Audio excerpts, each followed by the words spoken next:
All right. So technology was another fairly easy decision. There was only either Garmin or Hewlett Packard to look at, and I'll show you just really quickly what the technology sector looked like as a whole. It's done really, really well. We were previously in Texas Instruments, and we only got out because Texas Instruments price had risen so much. We currently only um, invest in companies with a price less than $150 a share, because remember, the goal is to get to 100 shares for every position, and we just don't have enough cash on hand to purchase 100 shares of every company. So what we do to try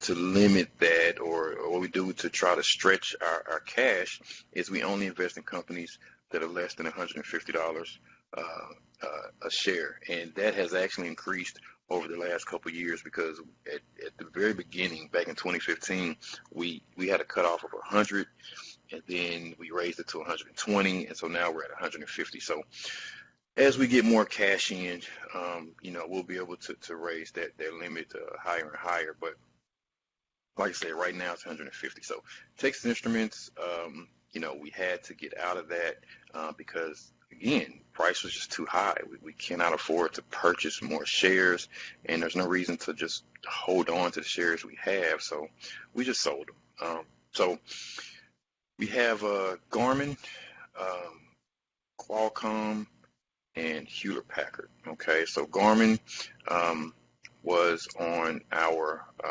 return portfolio, okay, and Hewlett Packard was in the best performing portfolio 3 times over the last 12 months, and so that's why we're looking at that one. So show you what that looks like.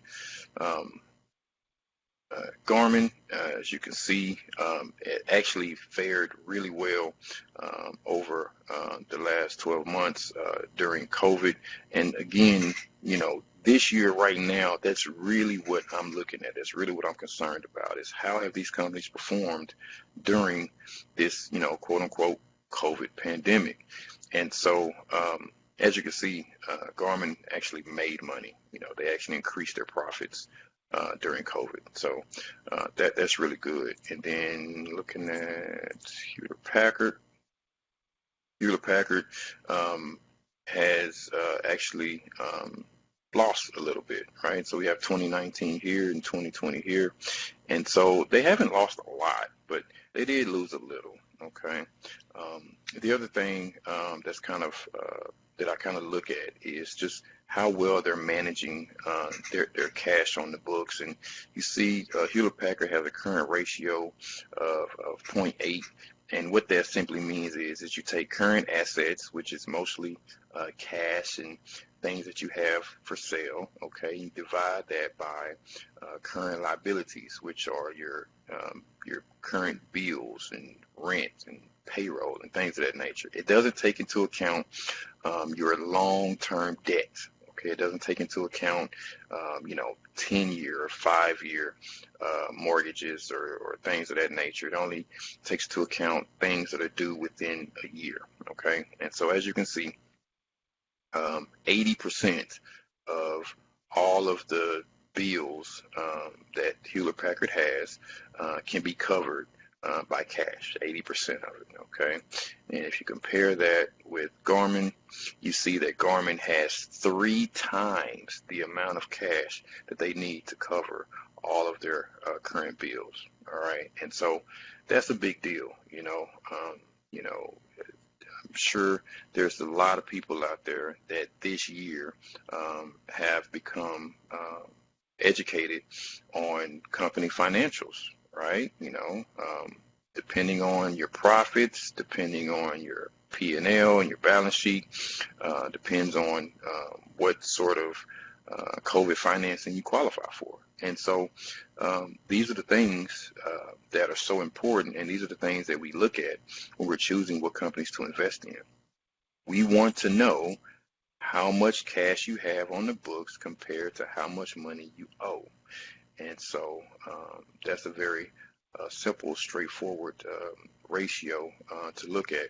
The price to book also matters too with these companies. And as you can see, Garmin is price is 4 times their book value versus Hewlett Packard, which doesn't have anything there at all. And so that means that they don't have well, we don't know. We don't know why the information is not there, but it's not there. We do have a way to look at it.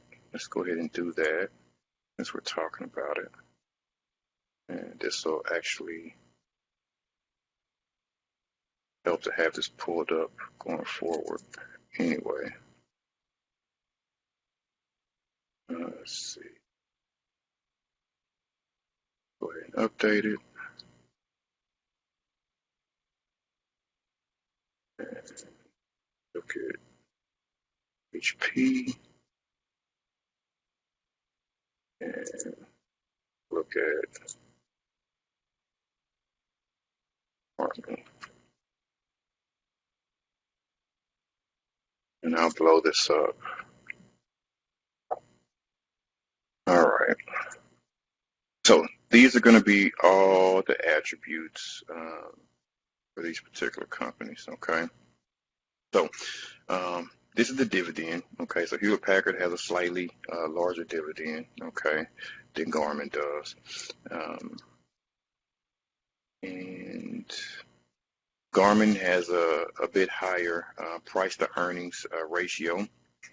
And just to explain that, so earnings is going to be your net profit for the most part, okay? And so what you're doing is you're putting the stock price and you're dividing that by your net profit, okay? And the reason why that's important is because technically speaking, your net profit should it be directly related to how much the stock price increases, okay? Now, the reason why the stock price is almost always higher than the profit is because people are purchasing this stock based on future earnings, not just the current earnings, but also future earnings.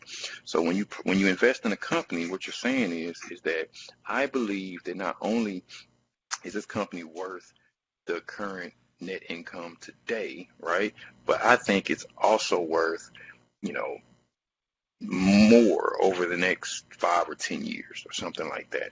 And so typically, companies that have a higher PE ratio are companies that the market, and when I say market, I'm talking about people, believe in more.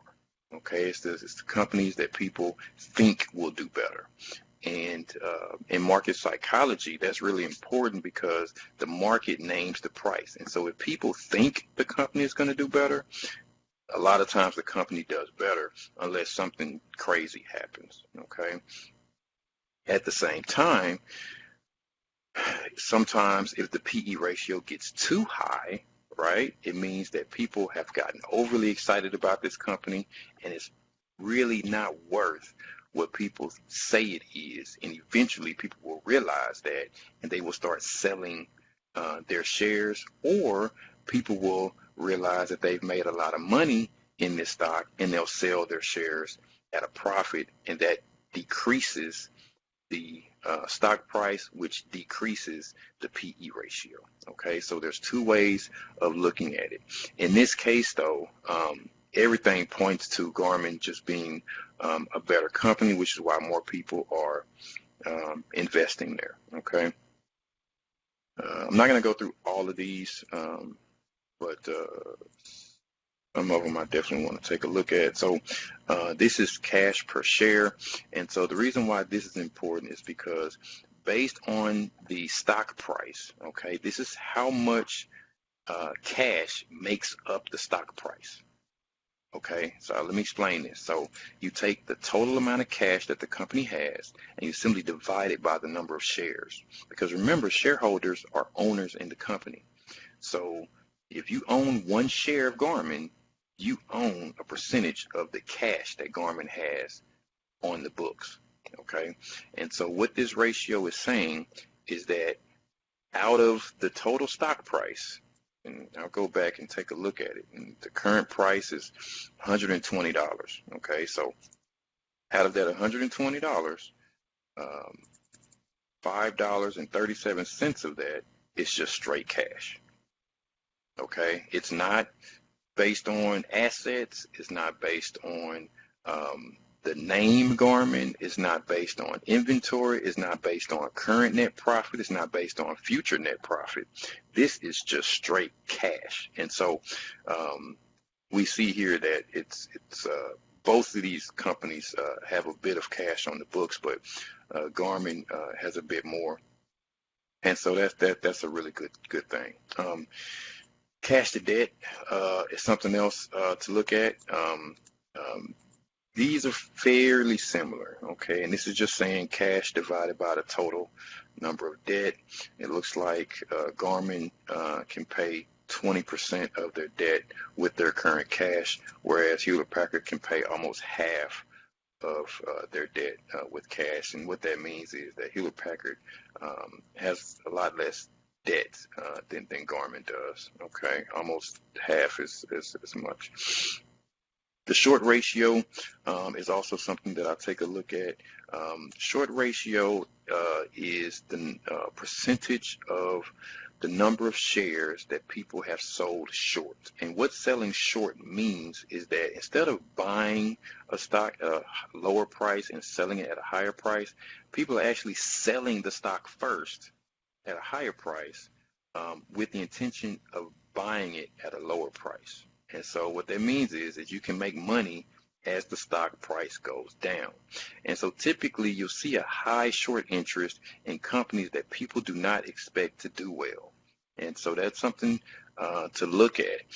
It can also be a good thing sometimes, because if you think the company is going to do well, and there's a lot of people that don't think it's going to do well, when that stock price gets higher and those people who sold it short start losing money, they're going to have to buy that stock at the higher price. Otherwise, they're going to keep losing money. And then you're going to make a whole lot of money, because as more people buy the stock price keeps getting higher and higher. It's called a short squeeze. And Texas Vestments has been the recipient of at least one short squeeze in the past. And it is awesome when it happens. I mean, you can see a stock price shoot up 12, 13% in one day because of a short squeeze, because people have to purchase the stock, otherwise they continue losing money. In this case, the short interest is very low, okay? It's a bit higher for Hewlett-Packard. Again, points to the fact that the market thinks that Garmin is a better company. The alpha is a little bit better for Garmin. We talked about that. The beta is a bit better for Garmin. Of course, the average 1 month return over the last 3 years, canceling out the last, I forget the number, but let's just say last 7 months, is better. Volatility is the same, and volatility is actually standard deviation, which we talked about before, is how much the price moves up and down. The P score is the actual score that we talked about, right? So we're basing this on the average monthly return is 0.02, which is why the score is 0.02.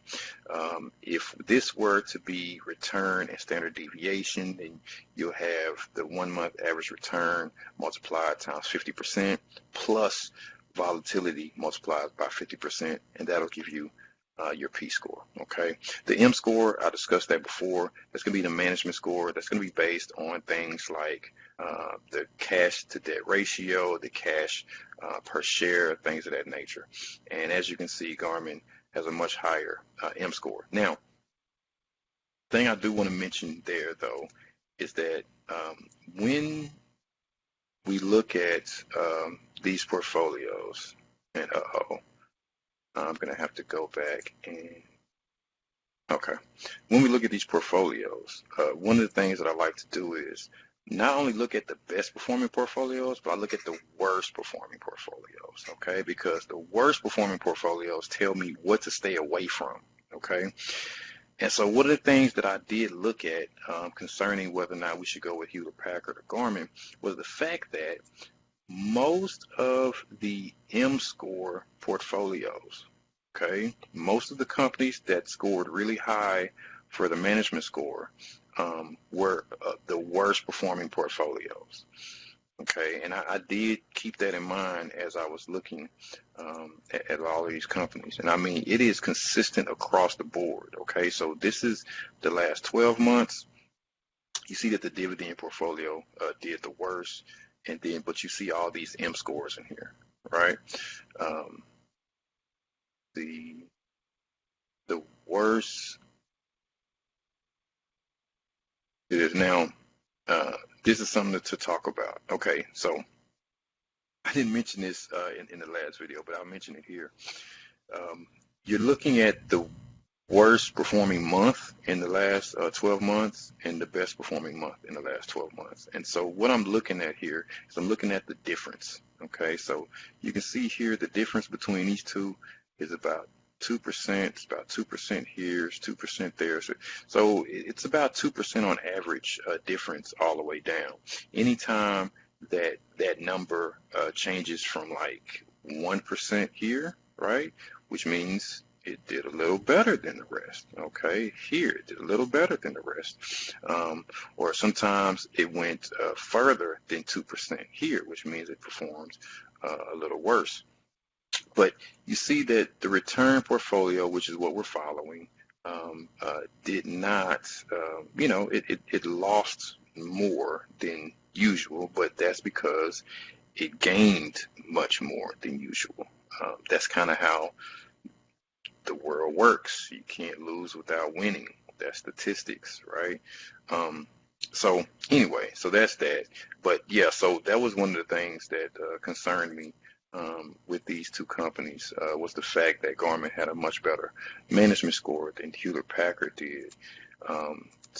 But again, we're going with Garmin because it does point to the better company. It performed very well through this COVID thing, and honestly, personally, it is a company that I myself have relied on for many, many years. I love the Garmin products.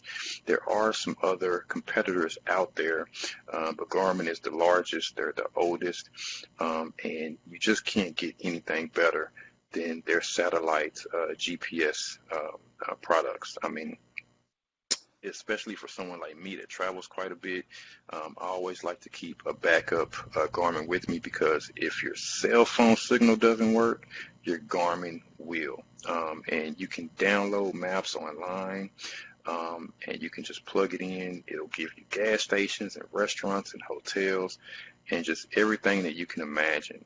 They have water maps. They have, I mean, everything. So it's a great company, not going anywhere anytime soon. I think that they can probably do a bit better with their advertising and marketing, but based on their performance over the last year, I'd say we're in good shape. So Garmin it is.